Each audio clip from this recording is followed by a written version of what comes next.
More taxes and 800,000 new homes. Let's have a look. Hello everyone, Florian here and welcome to another episode of HeiseSays. Grab your stein of coffee. Let's check out this article from the AAP regarding more taxes and new construction or housing targets, shall we say, in Victoria. So Victoria to build 800,000 homes and add a short stay levy, which, okay, whenever you see the word levy, just think tax. It's another tax.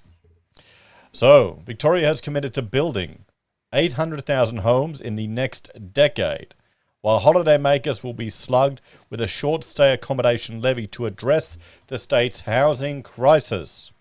Premier Daniel Andrews unveiled reforms as part of his government's long-awaited housing statement on Wednesday.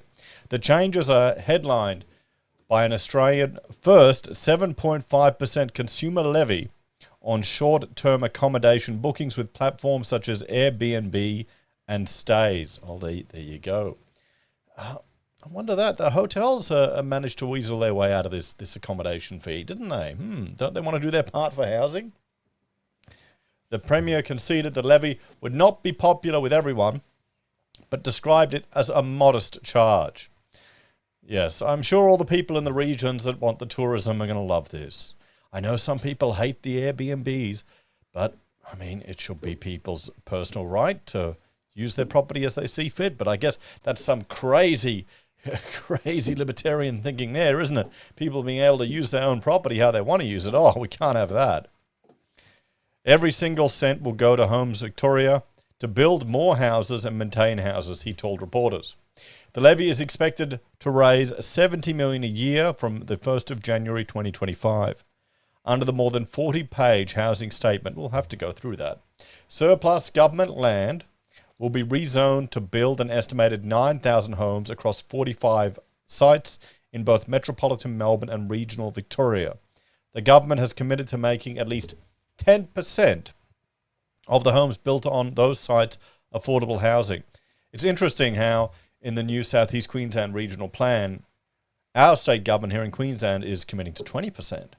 So come on, Andrews, you've been you're outdone. Only 10%. Victoria became a signatory to an affordable housing investment partnership, which also means developers who prioritise affordable housing will have low interest loans and government guarantees. See, because it's not the government isn't going to be building these 800,000 homes. Not the state government, not the federal government. It's going to be private developers. And, well, you've got also 9,000 homes across 45 sites from the government land. Okay, what about the other, 791,000 homes that they want to be built? Where are they going to be built?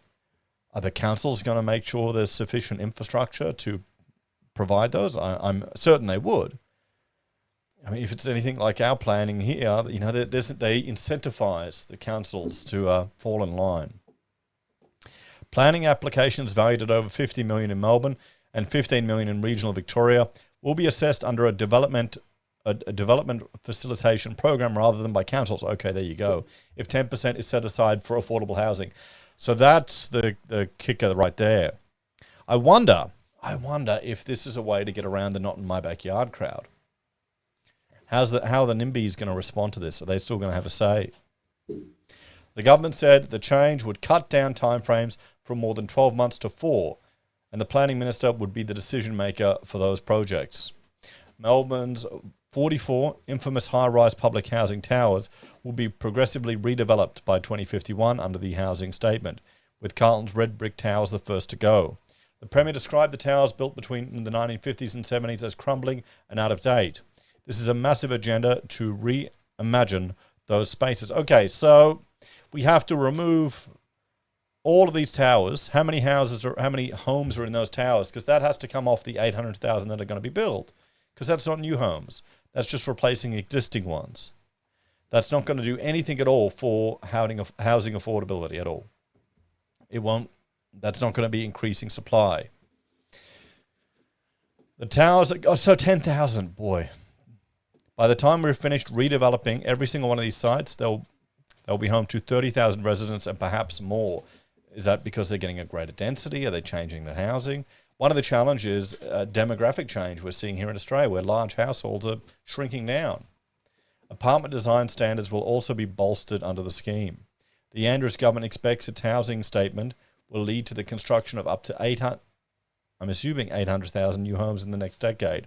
New analysis within the statement forecasts Victoria's population to hit 10.3 million by 2051, an increase of 3.5 million. 8 million are expected to call Melbourne home, and another 2.3 million will be based in regional Victoria, meaning 2.24 million homes must be built statewide. Now, if you're there thinking housing is going to crash and become affordable, and you just have to wait, and it's unfair and it's too expensive and it's all bullshit, this is why it's not going to happen. Okay? It is unfair. It is bullshit. But look at this. 10.3 million by 2051. We're talking, what, 30 years? I won't even be that old then. Hopefully I'll be able to retire. Probably not by that time. But guys, 10 million people. That's crazy, isn't it? What's that going to do to property prices? Do you think by 2051 we'll have more than half of Australians living in Melbourne, Sydney and Brisbane? I bet you it's going to be the same.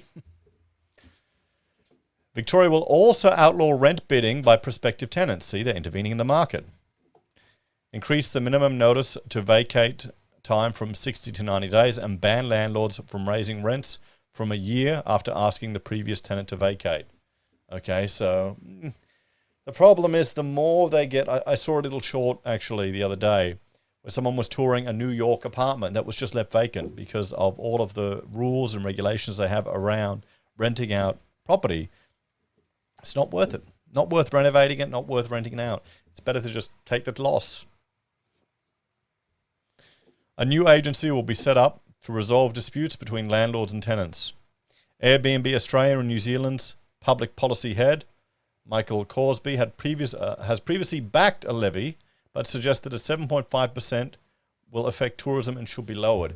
These large corps, it's all bullshit. They want to get all the crony capitalism sucking up to the government. Oh, you have a levy. And, Stays Government and Corporate Affairs Senior Director Acham Curry has described the levy as ill-conceived and said the sector should not be painted as the cause or solution of Victoria's housing crisis. Yes, well, there you go. Looks like Stays have a sensible person running the show there, or at least engaging with the politicians. So there we go, guys. 800,000 homes and another tax in Victoria. Let's have a chat about this one. I can't imagine anyone is at all surprised. I mean, this is good that we're looking at getting increased supply. They need to make it easier. But we'll have to see what happens, guys. I mean, the interesting takeaway, the really interesting takeaway for all of this is that they're just finding a way to get around councils.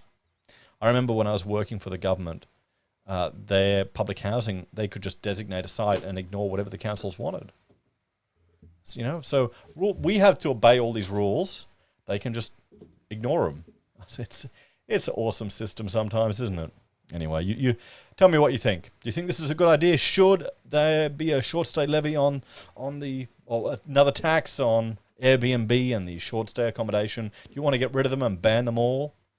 Or should people have the right to do that for their house? You let me know. What do you reckon, guys? Do you think we'll get 800,000 homes?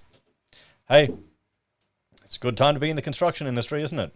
That's a pipeline right there. Anyway, guys, take care. And check out HeiseBim or HeiseDoes. And if you're a fan of the channel and want to support the content I create, there are a few ways you can help out. You can support us on YouTube or Patreon. Use our referral links, buy our pocket squares, or call me if you need an architect. Take care. Have a great day. I'll see you next time. Bye for now.